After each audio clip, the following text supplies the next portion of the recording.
దేవుని వాక్యంలో నుంచి ఆరాధనలోనికి ప్రవేశించే ముందుగా మత్తయి సువార్త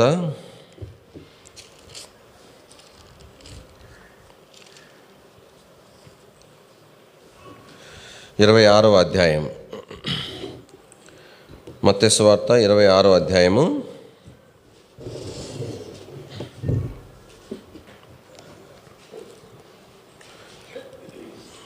31వ వచనం అందరం కలిసి చదువుకుందాం. అప్పుడు యేసు వారిని చూచి, ఈ రాత్రి మీరందరూ నా విషయమై అభ్యంతర పడెదరు. ఏలయనగా గొర్రెల కాపరిని కొట్టుదును, మందలోని గొర్రెలు చెదరిపోవును అని వ్రాయబడి ఉన్నది కదా. ప్రభు సహాయం కొరకే ప్రార్థన చేస్తాము. ప్రియమైన మా తండ్రి, పరిశుద్ధులైన దేవా, నమ్మదైన మా ప్రభా, మీకు ఎంతో అందం చేయించుకుంటున్నాం. మరోసారి దీనిమై ప్రభా మీ పాసనకు వస్తుంటున్నాం. దయతో జ్ఞాపం చేసుకున్నాము, కనికరించము. చదవబడిన లేఖన భాగాన్ని బట్టి స్తోత్రములు ప్రభా మీరు దయతో దీవించి ఆశీర్వదించవలసిందిగా ప్రార్థన చేస్తుంటున్నాం. ఐక్యమైన దాసుని దయతో దృష్టించి కనికరించి చూపించండి ప్రభా. చర్యరాగల వారిని బట్టి స్తోత్రములు. ఇంకను మీ ఏర్పాట్లను వారు అందరి నిమిత్తమై ప్రార్థన చేస్తుంటున్నాం. ఈ సమయం మీ చేతులు అప్పగించుకుంటూ కృపను కోరుకుంటూ యేసు ప్రభువారి యొక్క శ్రేష్టమైన నామంలో స్తుతించి ప్రార్థించి మహిమపరచి అడిగి వేడుకుంటున్నాం తండ్రి, ఆమేన్.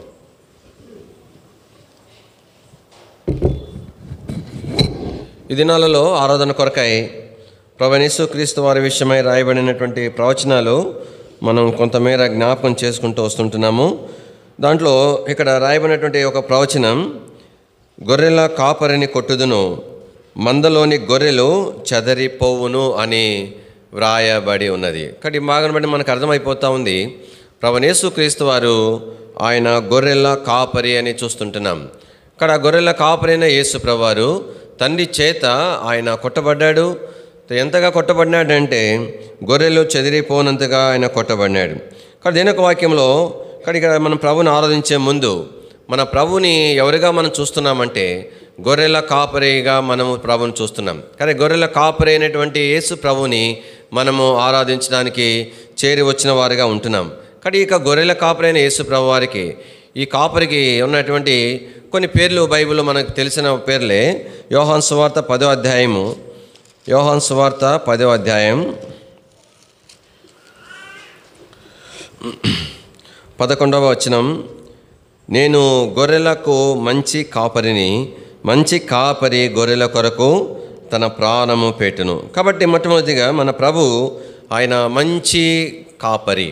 కాబట్టి గొర్రెల కాపరి అయిన యేసు ప్రభువారు ఎలాంటి కాపరి అంటే ఆయన మంచి కాపరి. దాన్ని బట్టే మనం ప్రభుని ఆయన ఆరాధించాలి. రెండవదిగా ఆయన కాపరి ఎలాంటి కాపరి అంటే గొప్ప కాపరి అని రాయబడతా ఉంది. హెబ్రీయులకు రాసిన పత్రిక 13వ అధ్యాయము 20వ వచనం, గొర్రెల గొప్ప కాపరి అయిన యేసు అను మన ప్రభువును నిత్యమైన నిబంధన సంబంధము రక్తమును బట్టి మృతుల్లో నుండి లేపిన సమాధానకర్తయగు దేవుడు. కాబట్టి ఆ మొట్టమొదటిగా ఆయన మంచి కాపరి అని రాయబడుతుంది. కానీ మంచి కాపరి అంటానికి ఒక నిదర్శనం కూడా చెప్తున్నాడు. గొర్రెల కొరకు తన ప్రాణం పెడతాడు, అంత మంచి కాపరి అని జ్ఞాపం చేయబడింది. ఈ భాగంలో ఆయన గొప్ప కాపరిగా మనం చూస్తున్నాం. ఇక్కడ ఆ గొప్ప కాపరి ఎంత గొప్పవాడంటే నిత్యమైన నిబంధన రక్తం బట్టి మృతులలో నుండి లేపబడిన గొప్ప కాపరి అయిన. కాబట్టి దాన్ని బట్టి మనం ప్రభుని ఆరాధించబద్దులం. మూడవదిగా దినవాక్యంలో పేతురు రాసిన మొదటి పత్రిక 2వ అధ్యాయంలో, మొదటి పేతురు 2వ అధ్యాయం 25వ వచనం, మీరు గొర్రెల వల్లే దారి తప్పిపోతిరి కానీ ఇప్పుడు మీ ఆత్మల కాపరియు అధ్యక్షుడును నైనా ఆయన వైపునకు మళ్ళీ ఉన్నారు. కాబట్టి ఇక్కడ దేని వాక్యంలో మనం ఏం చూస్తున్నామంటే ఆత్మల కాపరి. ఇక్కడ ఆత్మల కాపరి అయినటువంటి ఆయన ఎంత ప్రాముఖ్యమైన వాడంటే ఆత్మల కాపరియు అధ్యక్షుడు నైనా వైపు, అంటే ఆయన అధ్యక్షుడు, అంటే ఆయన ప్రెసిడెంట్ అన్నమాట. అంటే ఆయన నాయకత్వంలోని సమస్తమును నిర్వహించేటువంటి వాడు, అన్నీ ఆయన స్వాధీనంలో ఉంచుకునేవాడు, ఆయన మాట చొప్పున ఆయన ఆలోచన చొప్పున జరిగించేటువంటి వాడు. కానీ మొట్టమొదటిగా ఆయన మంచి కాపరి, ప్రాణం పెట్టేంతగా ప్రేమించిన మంచి కాపరి. రెండవదిగా ఆయన గొప్ప కాపరి. ఎలాంటి గొప్ప కాపరి అయ్యానంటే నిత్య నిబంధన రక్తం బట్టి మృతులలో నుండి లేపబడిన గొప్ప కాపరి. మూడవ గొప్ప కాపరి ఎవరంటే ఆత్మల కాపరి. ఈ ఆత్మల కాపరి ఎంతటి వాడంటే ఈయన సమస్తమును కూడా ఆది సంభూతుడిగా సమస్తమునకు అధికారమునకు కేంద్ర బిందువుగా మనం ప్రభువుని మనం చూస్తూ ఉంటున్నాం. తర్వాత ప్రధాన కాపరి అనే మాట ఇదే 1 పేతురు 5వ అధ్యాయంలో మనం చూడగలుగుతాం. 1 పేతురు 5వ అధ్యాయము 4వ వచనం, ప్రధాన కాపరి ప్రత్యక్షమైనప్పుడు మీరు వాడబారని మహిమ కిరీటము పొందుదురు. కాబట్టి 4వదిగా ఈయన ప్రధాన కాపరి. ఎంత ప్రధానమైన వాడంటే ఈ ప్రధాన కాపరి ఒక దినాన ప్రత్యక్షము కానయ్యున్నటువంటి ప్రధాన కాపరి. ఆయన ప్రత్యక్షం కాబోతున్నాడు. ఎలా ప్రత్యక్షం కాబోతున్నాడు? సమస్త మహిమతో కూడా, సమస్త దూతలతో కూడా ఆయన తాను ప్రత్యక్షపరచుకున్నాయి అంటున్నాడు. కాబట్టి అలాంటి ప్రభుని మనము ఆరాధించడానికి వచ్చినాం. దేని ఒక వాక్యంలో మనం జ్ఞాపం చేసుకుంటా వచ్చినప్పుడు ఈ గొర్రెల కాపరి అని అన్నప్పుడు ఈ గొర్రెలు అనేటువంటివి అంటే రకరకాల గొర్రెలు ఉంటాయి, మందలు ఉంటాయి, రకరకాల కాపర్లు ఉంటాయి కదా. ఎందుకు యేసుప్రభు వారు మరి ఆయన గొర్రెల కాపరి అని చెప్పబడినప్పుడు కానీ అనేక కాపర్లో ఆయన ఒక వంటి వాడా, లేదంటే అందరిలో కొంత మేర శ్రేష్టమైన వాడు అని అంటే, కాబట్టి ఈ గొర్రెల కాపరి అయినటువంటి యేసుప్రభు ఈయన వంటి కాపరి లోకములో ఎక్కడ ఎన్నటికి కూడా మనం చూడలేం. అలాంటి కాపరి ఈయన. అంటే మచ్చుకైనా కథలలోనైనా ఇలాంటి కాపరి గురించి మనం ఎక్కడ కూడా రాయబట్టినట్టు వినబడలేం. ఎందుకంటే ఒక కాపరి గొర్రెలకు ఉన్నటువంటి ఒక రిలేషన్ ఎలాగ ఉంటుందంటే, వాస్తవానికి ఈ వ్యవసాయదారులు కానీ లేదంటే పెంపుడు జంతువులు పెంచుకునేటువంటి వారు కానీ వాటిని ఎంతో అల్లారు ముద్దుగా పెంచుకుంటారు. అవసరమైతే పిల్లలతో సమానంగా వాటిని చూసుకుంటారు, జాగ్రత్తగా చూసుకుంటారు, వాటి యొక్క మనల్లో చూసుకుంటూ ఉంటారు. ఒకవేళ అంతగా ప్రేమ ఉంటే అది చచ్చిపోతే కొన్ని రోజులు గుర్తు చేసుకొని కళ్ళమ్మ నీళ్ళు పెట్టుకుంటారు. కాబట్టి ఒకవేళ ఏదైనా సరే ఏ కాపరైనా గొర్రెలతో ఉండేటువంటి ఒక రిలేషన్ అంతవరకే ఉంటుంది. అయితే ఈ కాపరి ఎలాంటి కాపరి అయ్యానంటే గొర్రెలను కొరకై తన ప్రాణాన్ని కూడా పెట్టేయడానికి ఇష్టపడినాడంట. ఎవరైనా అట్లాగా ఉంటారండి చెప్పండి? అవసరమైతే గొర్రెలన్నీ పోయినా పర్వాలా, మళ్ళీ ఇంకొక మందు కొనుక్కోవచ్చేమో, కానీ గొర్రెల కొరకు ప్రాణం పోగొట్టుకుంటారా? అట్లా అంతటి కాపరి ఎవరైనా ఉంటారా? ఎక్కడైనా చూస్తామా? అందుకని ప్రభువు యేసుక్రీస్తు వారు ఆయన మాత్రమే ఈ గొర్రెల కాపరి అని ఆయన చెప్పబడుతున్నాడంటే అర్థమైందంటే ఇది కేవలం యేసు ప్రభువుకు మాత్రమే చెందవలసినటువంటి ప్రత్యేకమైన పేరు. ఇలాంటి కాపరి లోకంలో ఎన్నటికి కూడా మనము చూడలేం. కానీ ప్రభు స్తోత్రాలు ఎంతగా ఆయన మనల్ని ప్రేమించినాడు అని. అంటే దేని వాక్యంలో మనం చూస్తూ వచ్చినప్పుడు ఎందుకు అంత ప్రేమ పుడుతుందా ఒక కాపరి గొర్రెల మీద చెప్పండి? అవసరమైతే ప్రాణం ఇచ్చేంత ప్రాణం పోయినా పర్వాలే, ఆ గొర్రె బాగుంటుంది అని ఏ కాపరిని అనుకుంటాడా? ఒకవేళ తల్లిదండ్రులు అనుకుంటారు, నేను ఎట్టబోయినా పర్వాలా, నా పిల్లలు బాగుంటే బాగుండని తల్లిదండ్రులు పిల్లల విషయమే రిలేషన్లో అనుకుంటారు. కానీ కాబట్టి ఒకవేళ నేను చచ్చిపోయినా పర్వాలా, నా బర్రె దూడ బాగుంటే బాగుండు, నా మేక బాగుంటే బాగుండు అని ఎవరైనా అనుకుంటారా? ఎవరు అనుకోరు. దేని వాక్యంలో మరి జ్ఞాపం చేయబడుతుంది ఎంత ప్రేమ మన ఎడల ప్రభు కలిగి ఉన్నాడు అనేటువంటిది ఈ మాటకు జ్ఞాపకం గుర్తుగా చేయబడతా ఉంది. ఎందుకు ఇంత ప్రేమ పెంచుకున్నాడు అనేటువంటిది ఒక ప్రశ్న. ఎందుకు ప్రేమ పెంచుకున్నాడు? ఈ ప్రేమ పెంచుకోవడానికి కారణం ఏమిటి? అసలు ప్రేమ పుట్టడానికి ఏమైనా సరే ఆస్పదం ఉన్నదా, అవకాశం అనేది ఉన్నదా అంటే ఏం అవకాశం లేదు. దేని వాక్యం ఏం సెలవిస్తుంది? రోమీయులకు రాసిన పత్రిక 5వ అధ్యాయము, రోమీయులకు రాసిన పత్రిక 5వ అధ్యాయం 8వ వచనం. అయితే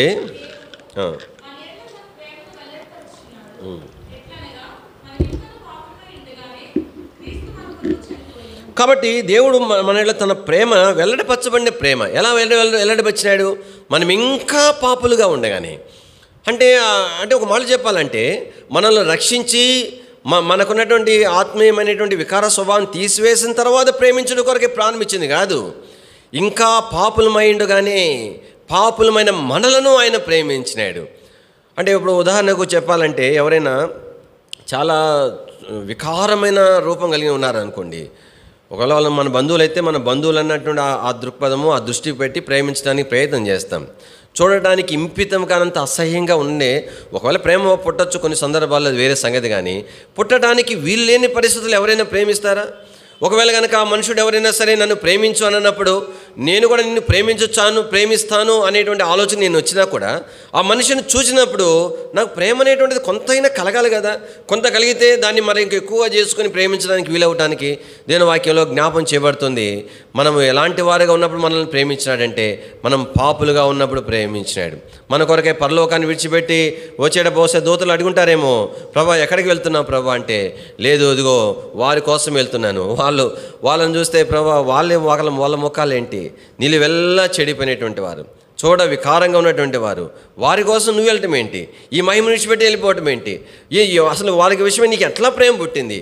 కానీ ముక్కు మీద ఏలేసుకొని ఉంటారు. అలాంటి వింతైన ప్రేమతో మనల్ని ప్రేమించినటువంటి గొర్రెల కాపరి యేసు ప్రభువారు. కానీ దేవుని వాక్యంలో మనం చూస్తూ వచ్చినప్పుడు ఇక్కడ మనము ప్రభు చేత విమోచించబడక మునుపు అంటే ఒక మాట నేను జ్ఞాపం చేస్తాను, ఎంతగా మనల్ని ప్రేమించాడనడానికి మత్తయి సువార్తలో మత్తయి ఒక మాట రాసినాడు. మత్తయి సువార్త 13వ అధ్యాయము. మత్తయి సువార్త 13వ అధ్యాయం. కానీ గొర్రెల కాపరి ప్రాణం పెట్టినంతగా ప్రేమించినాడు అని అంటే ఎంతగా ప్రేమించినాడంట. 13వ అధ్యాయము ఇక్కడ కొన్ని ఉదాహరణలు చెప్తా వచ్చాడు ప్రభువారు. చూడండి 44వ వచనం.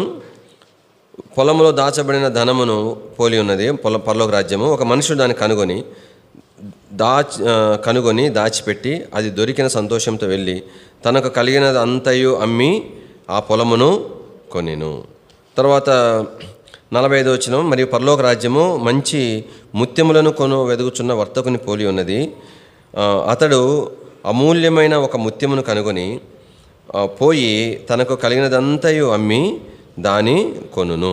కాబట్టి దీని యొక్క వాక్యంలో ఇక్కడ రెండవ భాగంలో మనం చూసినప్పుడు పరలోక రాజ్యము మంచి ముత్యములను కొనవెదుగుచున్న వర్తకుని పోలి ఉన్నది. కాబట్టి ఇక పరలోక రాజ్యము వెతుకుతూ ఉంది. వ్యాపారస్తుడు మంచి ముత్యాలు కావాలని ఎదుగుతా క్రమంలో ఒక ముత్యం కనబడిందంట. చూడండి 40వ వచనంలో అమూల్యమైన ఒక ముత్యమును కనుగొన్నాడు. ఎంతలాంటి ముత్యమయ్యా అంటే అసలు ముత్యాల వ్యాపారం చేసుకునేటువంటి వాడు కోటీశ్వరుడు అయి ఉంటాడు. ఎందుకంటే అంత మేర పెట్టుబడి పెట్టాల్సి ఉంటుంది. తర్వాత ఎవరు పడితే వాళ్ళు మార్కెట్లో కొన్నట్టు కొనుక్కోపోరు, ఎప్పుడో కానీ ఎవరో కానీ వచ్చి కొనుక్కొని పోతారు. అలాంటిది ఈ వ్యాపారస్తుడు ఈ యొక్క అమూల్యమైన ముత్యము కనుగొన్న తర్వాత ఎంత విలువైందిగా దాన్ని చూశాడంటే వాస్తవానికి అంత విలువైంది ఆ ముత్యం. అందుకని అనుకున్నాడంట మనుషుడు, అంతా అమ్మేసినాడంట. తనకు ఉన్నటువంటి ఆస్తి పాస్తులన్నీ అమ్మేసినాడు, పొలాలన్నీ అమ్మేసినాడు, తన దగ్గర ఉన్న ముత్యాలన్నీ అమ్మేసినాడు.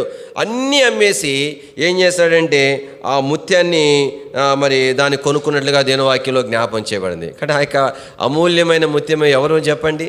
కానీ నువ్వు నేనే. వాస్తవమేనా? నిజమేనా?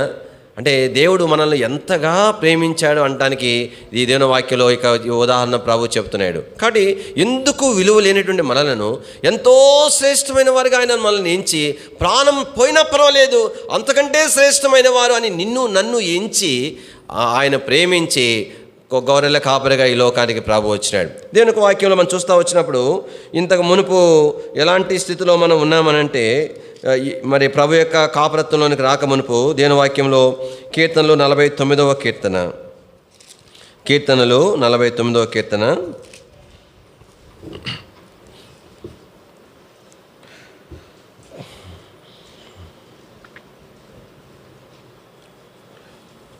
7వ వచనం నుంచి మార్చి చదువుదాం. ఎవడనో ఏ విధం చేతనైనను తన సహోదరుని విమోచింపలేడు. వాడు కుళ్ళు చూడక నిత్యము బ్రతుకున్నట్లు వారి నిమిత్తం దేవుని సన్నిధిని ప్రాయచిత్తము చేయగలవాడు ఎవడనూ లేడు. వారి ప్రాణ విమోచన ధనం గొప్పది, అది అన్నటికి తీరక అట్లుండవలసినదే. జ్ఞానులు చనిపోదురను సంగతి అతనికి కనబడకుండా పోదు. మూర్ఖులను పశుప్రాయులను ఏకముగా నశింతురు. వారు తమ ఆస్తిని ఇతరులకు విడిచిపెట్టుదురు. తమ ఇండ్లు నిరంతరము నిలుచుననియు తమ నివాసములు తరతరములకు ఉండుననియు వారు అనుకొందురు. తమ భూములకు తమ పేర్లు పెట్టుదురు. ఘనత వహించిన వాడైనను మనుషుడు నిలవజాలడు. వాడు నశించు మృగములను పోలినవాడు. స్వాతిశయ పూనులకును వారి నోటి మాటలను బట్టి వారిని అనుసరించు వారికి ఇదే గతి. వారు పాతాళములో మందగా కూర్చబడుదురు. మరణము వారికి కాపరి అయి ఉండును. ఉదయమున యథార్థులు వంతులు వారిని ఎలుదురు. వారి స్వరూపములు నివాసము లేనివై పాతాళములో క్షయమైపోవును. కాబట్టి దేని ఒక వాక్యంలో ఎలాంటి జాబితాలో మనం ఉన్నాం? 14 వచనంలో చెప్పబడుతుంది, వారు పాతాళములో మందగా కోర్చబడుదురు. కాబట్టి మనం అందరం కూడా తోలుకొని పోబడుతున్నాం, ఒక చోటకి తోలుకొని పోబడుతున్నాం. ఎక్కడికి తోలుకొని పోబడుతున్నాం? అందరూ ఒకే చోట మందగా ఉండటానికి మనము తోలుకొని పోబడుతున్నాం. ఆ చోటు ఏ చోట అంటే పాతాళానికి మరి తోడుకొని పోబడుతున్నాం. అక్కడ కూడా కాపరి ఉంటాడంట. ఎవరో కాపరిగా ఉంటారంట చెప్పండి? మరణము కాపరిగా ఉంటుంది. అంటే అర్థం ఏంటి? దేవుని నుంచి ఎన్నటికీ కూడా చేరుకోకుండానంతగా ఎడబాటు అనేటువంటిది దాని కింద మనము ఉంచబట్టు కొరకై పాతాళానికి మనము తీసుకొని పోబడుతున్నాం. అక్కడ అందరూ ఒక చోట ఉండాలా. ఇక్కడ ఎన్ని మనుషులకి ఎన్ని వ్యత్యాసాలు ఉంటాయో, ధనవంతులని, దరిద్రులని, చదువుకున్నోడని, ఆ కులమని, ఈ కులమని చెప్పండి. చచ్చిపోయిన తర్వాత మొత్తం ఒకే చోట మంద. ఇంకా మళ్ళీ అక్కడ రూములు గీములు అన్ని సెక్షన్లు ఏమి లేవు, అంతా ఒకే చోట ఆడ తోయబడతాం. అంటే ఎంత విచారమైనటువంటి స్థితి. దేని వాక్యంలో మనకు రాయబడే మాట ఏంటంటే, ఇక్కడ అలాంటి స్థితిలో నన్ను ప్రభు జ్ఞాపకం చేస్తున్నాడు. ఎవరి చేత తోలుకొని పోబడుతున్నాం? సాతాను చేతిలో చిక్కుపోయినాం. సాతాను శుభ్రంగా వాడు ఏం చేస్తున్నాడు? తోలుకొని పోతా ఉన్నాడు. ఎక్కడ తోలిపోతున్నాడు? పాతాళానికి తోడుకొని పోతున్నాడు, అందరినాడు మందగా చేర్చడానికి. అది దేని యొక్క వాక్యంలో మనం చూసినప్పుడు, ఇక్కడ అలాంటి స్థితిలో ఉన్న మనలను విడిపించటానికి, సాతాను చేతిలో నుండి విమోచించటానికి ప్రభువైన యేసుక్రీస్తు వారు గొర్రెల కాపరిగా లోకానికి ప్రభు వచ్చినట్లుగా మనము చూడగలుగుతాం. దీని వాక్యంలో చూడండి, మన యోహాను సువార్త 10వ అధ్యాయంలో కాపరత్వం విషయమైనటువంటి కొన్ని సంగతులు అక్కడ మనకు జ్ఞాపం చేయబడతా వచ్చినాయి. యోహాను సువార్త 10వ అధ్యాయం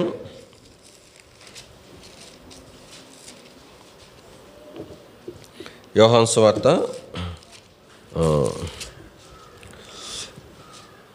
10వ అధ్యాయము 4వ వచనం, మరియు అతడు తన సొంత గొర్రెలన్నిటినీ వెలుపలికి పిలుచున్నప్పుడెల్లా వాటికి ముందుగా నడుచును. కాబట్టి దేని వాక్యంలో మనం చూస్తున్నాం, ఏ గొర్రెలు అని చెప్పండి? సొంత గొర్రెలని రాయబడతా ఉంది. అంటే ఎట్లాగా యేసు ప్రభువుకు సొంతమైన మనల్ని తోలుకొని పోతున్న వాడు మరొకడు కదా, మన తోలుకొని పోబడుతున్న స్థలము మరొకటి కదా. ఎలాగ సొంత గొర్రెలుగా మనం చేయబడ్డాం? దేని వాక్యంలో అందుకనే జ్ఞాపం చేయబడుతుంది, ప్రభువైన యేసుక్రీస్తు వారు ఆయన మనల్ని ఏం చేశాడంటే, శత్రువు యొక్క స్వాధీనంలో ఉన్న మనలను ఆయన ఏం చేసినాడు? విలువ పెట్టి ఆయన మనల్ని కొనుక్కున్నవాడుగా ఉంటున్నాడు. కానీ అందుకని దేని వాక్యంలో మీరు విలువ పెట్టి కొనబడిన వారు అని దేని వాక్యంలో వ్రాయబడుతుంది. కొరింథీ పత్రికలో అపోస్తలుడైన పౌలు చెప్తా వచ్చినాడు. కానీ ఆయన మనల్ని కొన్నాడు, విలువ వెలబెట్టి కొన్నాడు. ప్రకటన గ్రంథంలో మనం చూసినప్పుడు అక్కడ దేని వాక్యంలో చక్కని మాట, పరిచయమైన మాట, ఒక మాట మనం చూడగలుగుతాము. ప్రకటన గ్రంథం 5వ అధ్యాయము 9-10 వచనాలు. ఆ పెద్దలు ఆ గ్రంథం తీసుకుని, దాని ముద్రలు విప్పుటకు యోగ్యుడవు, నీవు వధించబడిన వాడవై నీ రక్తం ఇచ్చి ప్రతి వంశములోను, ఆయా భాషను మాట్లాడే వారిలోను, ప్రతి ప్రజలోను, ప్రతి జనములోను దేవుని కొరకు మనుషులను కొని అనే మాట చూస్తాం. కాబట్టి ప్రభు మనల్ని కొన్నాడు. ఏం పెట్టి కొన్నాడంట? దేని వాకి ఇక్కడ రాయబడింది, వధింపబడిన వాడవై నీ రక్తమిచ్చి కొన్నావు. కానీ దేవుని యొక్క స్తోత్రాలు, ఆయన రక్తము చేత మనము విమోచించబడిన వారం, ఆయన రక్తం చేత మనం కొనబడిన వారం. అంటే మన ఇప్పుడు నీవు నేను నీ యొక్క నా యొక్క సొంతం కాదు సుమా, లేదా లోకానికి చెందిన వాళ్ళం కాదు సుమా, మనము కొనబడ్డాం, వెలబెట్టి కొన్నాడు. ఇక నీకు నాకు మన విషయంలో మన మీద ఎలాంటి రైట్ లేదు. ఇప్పుడు మనం ఎవరి వారం అంటే యేసు ప్రభు వారం. అంత వెల ఆయన నీ కొరకై నా కొరకు చెల్లించినాడు. ప్రభు స్తోత్రాలు. మొట్టమొదటిగా ఆయన మనల్ని విమోచించి తన గొర్రెలుగా మనల్ని చేసుకున్నట్లుగా దేని వాక్యలో చూస్తున్నాం. రెండవదిగా ఆ గొర్రెల కాపురైనట్టు యేసు ప్రభువారు ఏం చేస్తున్నాడు? ఆయన మనలను చూడండి, ఇదే యోహాను సువార్త 10వ అధ్యాయంలో 3వ వచనం, అతని ద్వారపాలు తలుపు తీయను, గొర్రెలు అతని స్వరం వినును, అతను తన సొంత గొర్రెలను పేరు పెట్టి పిలిచి వాటిని వెలుపలికి నడిపించును. కాబట్టి ఎందుకు వెలుపలికి నడిపిస్తాడు గొర్రెల కాపరి? వాటిని మరి మేపడ కొరకై, తీసుకుని వెళ్ళి కొరకై గొర్రెల కాపరి వాటిని తీసుకొని వచ్చేవాడుగా ఉంటున్నాడు. అందుదిన వాక్యంలో చక్కని మాట మనం చూడగలుగుతాం. యెషయా గ్రంథంలో ప్రభువైన యేసుక్రీస్తు వారి విషయమై యెషయా గ్రంథము 40వ అధ్యాయం, యెషయా గ్రంథము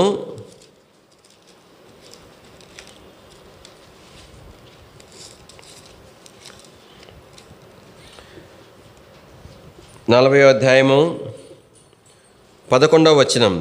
గొర్రెల కాపరి వలె ఆయన తన మందను మేపును, తన బాహువుతో గొర్రె పిల్లలను కూర్చి రొమ్మును ఆనించుకొని మేపును, పాలిచ్చు వాటిని ఆయన మెల్లగా నడిపించును. దేని వాక్యం ఏమంటున్నాడు? గొర్రెల కాపరి వలె ఆయన తన మందను ఏం చేస్తున్నాడని చెప్పండి? ఆయన మేపేటువంటి వాడిగా ఉంటున్నాడు. కాబట్టి ఈ కాపరి ఎలాంటి కాపరి అంటే, ఒకటి మనల్ని విమోచించిన కాపరి, ఆయన సొంత గొర్రెలుగా చేసుకున్నాడు. రెండవదిగా ఆ కాపరి మనల్ని పోషించేవాడుగా ఉంటున్నాడు, మేపేటువంటి వాడిగా ఉంటున్నాడు. అందుకని ఆ యొక్క ఈ గొర్రెల కాపరి అన్ని కాపర్లు లాంటి వాడు కాదు. ఈ కాపరి ఏం చేస్తాడంటే, శ్రేష్టమైనటువంటి ఆహారం గొర్రెలకు కావాలని, సమృద్ధైన ఆహారం కావాలని, అలాగ సమృద్ధైన ఆహారం ఉన్న చోటుకు తన గొర్రెలను తీసుకొని వెళ్తా వచ్చినాడు. అందుకని 23వ కీర్తనలో అదే మనం చూస్తాం. పచ్చిక గల చోట్ల ఆయన నన్ను ఏం చేయుచున్నాడు చెప్పండి? పరుండ చేయుచున్నాడు అని రాయబడుతుంది. అంటే ఏ స్థలాన్ని తీసుకువెళ్తున్నాడు? చాలిచాలని ఆహారం ఉన్న స్థలాన్ని తీసుకుని వెళ్ళట్లే, సమృద్ధి పచ్చిక ఉన్న స్థలాన్ని తీసుకుని వెళ్తున్నాడు. ఇంకా గొర్రెలు ఆహారం కొరకు ఇటు అటు చూడాల్సిన అవసరం లేదు, ఆ వైపుకి ఈ వైపు పరిగెత్తాల్సిన అవసరం లేదు. కాబట్టి అవి పరుండి వాటి నోటి దగ్గరే ఉన్నటువంటి ఆహారం భుజించట్లుగా పచ్చిక గల స్థలానికి ఆ యొక్క గొర్రెల కాపరి తీసుకుని వెళ్ళేవాడుకుంటున్నాడు. అందుకని గొర్రెల కాపరి వాటిని పోషించుడు కొరకై ఒకటేమో పచ్చిక స్థలాన్ని తీసుకెళ్తాడు, రెండవదిగా మరొక సాధనము ఆ గొర్రెల కాపరి దగ్గర ఉండేదిగా ఉంటుంది. అదేమిటంటే మరి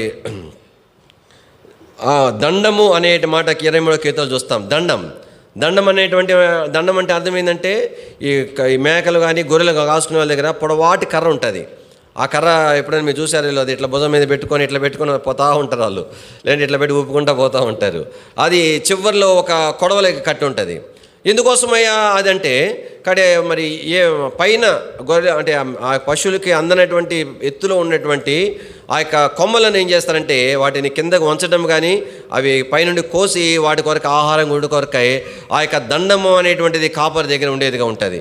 కానీ దేనిక వాక్యంలో మనకు జ్ఞాపం చేసుకున్నప్పుడు ప్రభు మనలకు ఎట్లాగైనా మనల్ని పోషిస్తున్నాడు, సమృద్ధి అనే స్థలానికి తీసుకుని వెళ్తున్నాడు. అంత మాత్రమే కాదు, కాబట్టి అంటే పైనుండి శ్రేష్టమైన ఆహారం, కానీ అంటే ఎలాంటి కలుషితం లేని ఆహ్వానం, ఆయన పరలోకం నుండి మన కొరకు ఆయన అనుగ్రహించేటువంటి వాడు అదనమాట. కానీ భూమి మీద కాదు, పైన ఉండేటువంటిది, ఎక్కడ దుమ్ము ధూళి లేనటువంటిది, పైన ఉంచబడిన ఆహారము మన కొరకే ఆయన అనుగ్రహించేటువంటి మెట్టుకు.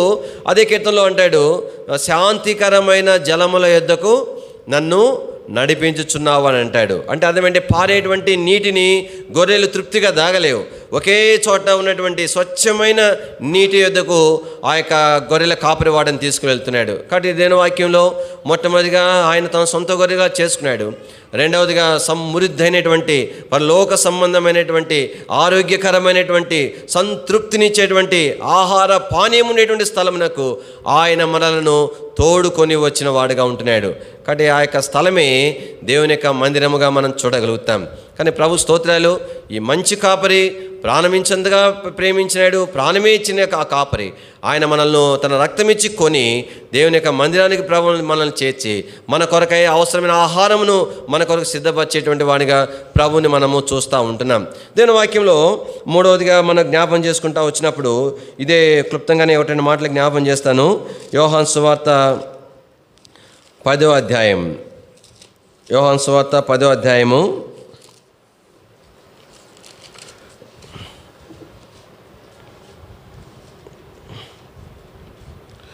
1వ వచనం. గొర్రెల దొడ్డిలో ద్వారమున ప్రవేశం. ఇక్కడ ఏం చూస్తున్నామంటే గొర్రెల దొడ్డి అనే చూస్తున్నాం. కానీ గొర్రెల కొరకై ఆ యొక్క కాపరి ఏం చేస్తారంటే ఒక దొడ్డిని ఏర్పాటు చేస్తారు. వాస్తవానికి ఆ దొడ్డి ఎట్లా ఉంటుందంటే రకరకాలైన ముళ్ళు అంత ఎత్తులో చుట్టూ వేసి సిద్ధపరుస్తారు అనమాట. ఒక్క దగ్గర మాత్రమే ఎంట్రన్స్ పెడతారు. కానీ కాపరి ఏంటంటే అక్కడ మంచం వేసుకుని పడుకుంటాడు, అదనమాట. ఇంకా లేదంటే ఆ ద్వారానికి ఏదైనా అడ్డం పెడతారు. కానీ మొత్తానికి ఆ కాపరిని దొడ్డిలో తీసుకొస్తున్నాడు. ఈ దొడ్డి ఏం చూపిస్తూ ఉంది? పగలంతా ఏమో కాపరిని వెంబడించేటువంటి ఆ గొర్రెలు అవన్నీ కూడా దొడ్డిలోనికి సమకూర్చబడుతున్నాయి. ఈ దొడ్డిలోనికి కాబట్టి ఏ యొక్క జంతువు కానీ లోపలికి ప్రవేశించలేదు. ద్వారము రావడానికి ద్వారం అనేటువంటిది వాటి కొరకే తీయబడదు. కాపరి కొరకు మాత్రమే తీయబడే ద్వారం మాత్రమే ఆ యొక్క దొడ్డికి ఉండేదిగా ఉంటుంది. ప్రభు స్తోత్రాలు. దేవుడు తన ప్రజలను పోషించడం మాత్రమే కాదు, దేవుడు తన ప్రజలను కాపాడేటువంటి వాడుగా ఉంటున్నాడు. వారిని ఆయన భద్రపరచేదానికి వాడిగా ప్రభుని మనము చూడగలుగుతూ ఉంటున్నాం. అందుకే దేని వాక్యంలో ఇక్కడ ఒక మాట కూడా ప్రభు చెప్పినాడు. ఇక్కడ ఈ దొడ్డి కానివి వేరే గొర్రెలు కూడా నాకు కలవు.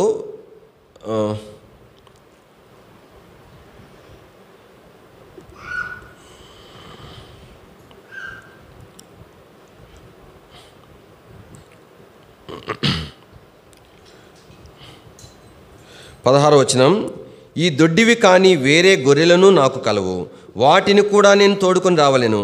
అవి నా స్వరము వినును. అప్పుడు మంద ఒకటియు గొర్రెల కాపరి ఒక్కడును ఆగును. కానీ దొడ్డివి కాని వేరే గొర్రెలు ఎవరు అంటే అన్ని జనులైన మనమే. కాబట్టి మరి ఇశ్రాయేలు ప్రజలు వారి కొరకు ఏర్పాటు చేయబడిన ఏర్పాట్లలోనికి ప్రభు మనల్ని కూడా తోడుకొని పోయి వారితో మనల్ని ఏకపరిచి ఒకే దొడ్డి వారిగా చేసినాడు. అందుకు దీని వాక్యంలో ఎఫెసీ పత్రికలో ఏమంటాడు? ఏక పట్టణస్థులుగా చేసినాడు. తర్వాత ఇంకేమంటాడు? దేవుని ఇంటి వారిగా చేసినాడు. చూడండి ఎంత దూరమైన వారిని ఎట్లాగా ప్రభు ఆయన రక్తం బట్టి సమీపస్థంగా చేసినాడు. కాబట్టి ఇదేనో వాక్యంలో ప్రభువు యేసుక్రీస్తు వారు ఆ కాపరి మనల్ని ఏం చేస్తున్నాడంటే కాపాడేవాడిగా ఉంటున్నాడు. దాని కొరకే చక్కని మాట యేస్కేలు గ్రంథంలో మనం చూడగలుగుతాం. యేస్కేలు గ్రంథము ఇర్మియా 31వ అధ్యాయం. ఇర్మియా గ్రంథము 31వ అధ్యాయము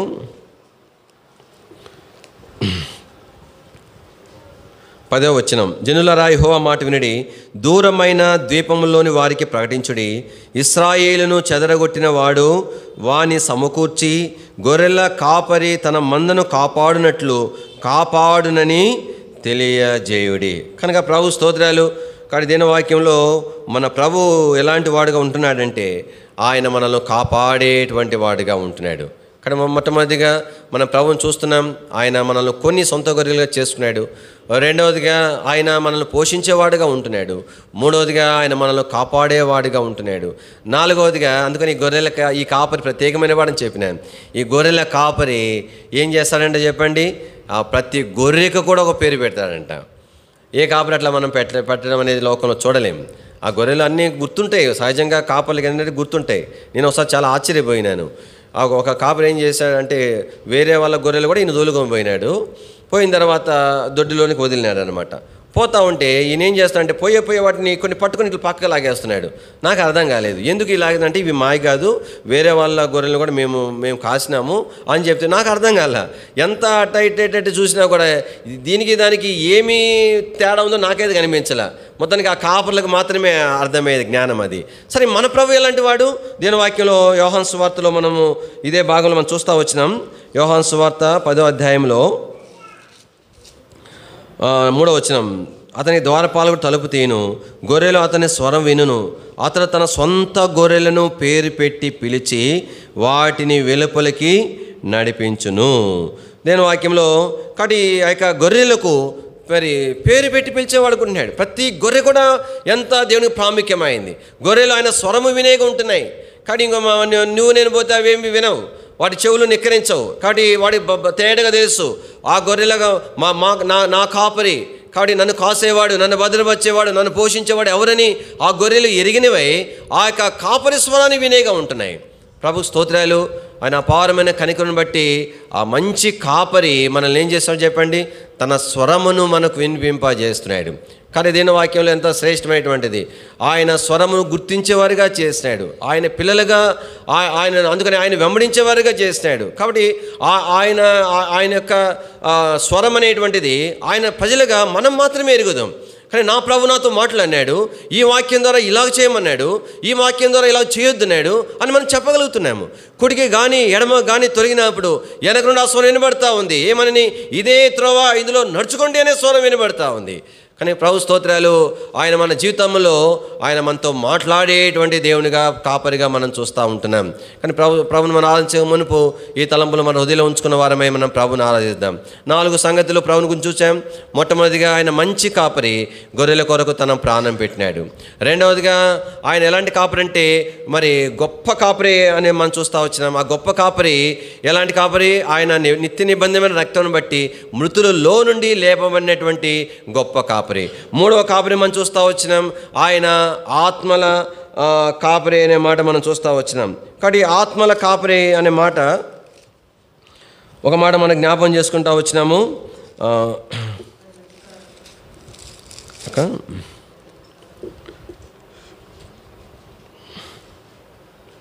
మొదటి పేతురు 2:25 ఆత్మల అధ్యక్షుడు. కాబట్టి మూడవదిగా ఆయన ఆత్మల కాపరేటువంటి ప్రభు. ఆయన ఎలాంటి వాడంటే సమస్తము మీద ఆది సంభూతుడు, అధికారం కలిగినవాడిగా మనం చూస్తూ ఉంటున్నాం. చివరిగా ఆయన ప్రధాన కాపరి అనే మాట కూడా మనకు జ్ఞాపం చేయబడతా వచ్చింది. ఆ ప్రధాన కాపరి ఎలాంటి కాపరి అనే మాట చూస్తూ వచ్చినామంటే తిరిగి ప్రత్యక్షము కానైనటువంటి కాపరిగా మనం చూస్తున్నాం. ఈ కాపరి ఎంత ప్రత్యేకమైన వాడు, ప్రాణం ఇచ్చినంతగా మనల్ని ప్రేమించినాడు, మనల్ని తన సొంత వారిగా చేసుకున్నాడు. అందుమాదిరి కాదు, మనం పోషించేవాడిగా, కాపాడేవాడిగా, కానీ మనతో మాట్లాడి మనల్ని నడిపించేటువంటి వాడిగా ప్రభుని మనం చూస్తూ ఉంటున్నాం. కానీ ప్రభు స్తోత్రాలు, ఈ గొర్రెల కాపరైనటువంటి యేసు ప్రభు, ఇంత శ్రేష్టమైన స్థానంలో ఉన్నటువంటి యేసు ప్రభువారు దీని వాక్యాలు మనం చూస్తూ వచ్చినప్పుడు ఆయనే ఏంగా చేయబడినాడు చెప్పండి? గొర్రెగా చేయబడటానికి ఇష్టపడినాడు, మన స్థానంలో రావడానికి ఇష్టపడినాడు. దేని వాక్యంలో మనం చూస్తాం. ఈ గొర్రె ఎక్కడ కనబడుతుంది?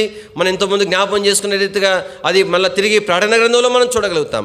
ప్రకటన గ్రంథంలో వధించబడినటువంటి గొర్రెపిల్ల తిరిగి లెగవటం అనేటువంటిది అక్కడ మనకు జ్ఞాపం చేయబడతా ఉంది. కాబట్టి ఆ కాపరి ఎవరంటే ప్రకటన గ్రంథంలోకి వచ్చేసరికి ఎవరు కాపరి అయినారంటే ఆ యొక్క గొర్రె మరి కాపరి అయినటువంటి గొర్రె అని ప్రకటన గ్రంథంలో మనము చూడగలుగుతూ ఉన్నాం. కానీ దేవునికి స్తోత్రాలు. కానీ ప్రభువైన యేసుక్రీస్తు వారు ఆయన ఇంత గొప్ప కాపరి, మన కాపరిగా చేయబట్టు కొరకై తానే తగ్గించుకొని కనుక వధించబట్టు కొరకు గొర్రెగా వచ్చినాడు. ప్రభు స్తోత్రాలు. ఆయన మనలను తన సొంత గొర్రెగా చేసుకొని తన మహిమ కొరకై మనల్ని సిద్ధపరిచేవాడిగా ప్రభు ఉంటున్నాడు. ఈ తలంపు హృదయంలో ఉంచుకున్న వారమై క్లుప్తంగా మనం ప్రభుని ఆరాధించి దేవుని మహిమపరుస్తాము. దానికంటే ముందుగా చిన్న పాట పాడుకుందాం.